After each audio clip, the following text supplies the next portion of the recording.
கர்த்தருக்கு சோத்திரம்.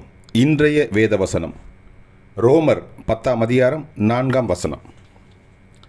விசுவாசிக்கிற எவனுக்கும் நீதி உண்டாகும்படியாக கிறிஸ்து நியாயப்பிரமாணத்தின் முடிவாயிருக்கிறார். ஆமென். ரோமர் 10:4. விசுவாசிக்கிற எவனுக்கும் நீதி உண்டாகும்படியாக கிறிஸ்து நியாயப்பிரமாணத்தின் முடிவாயிருக்கிறார். ஆமென். ரோமர் 10:4. கர்த்தர் உங்களை ஆசீர்வதிப்பாராக, உங்களோடு கூட இருப்பாராக. ஆமென்.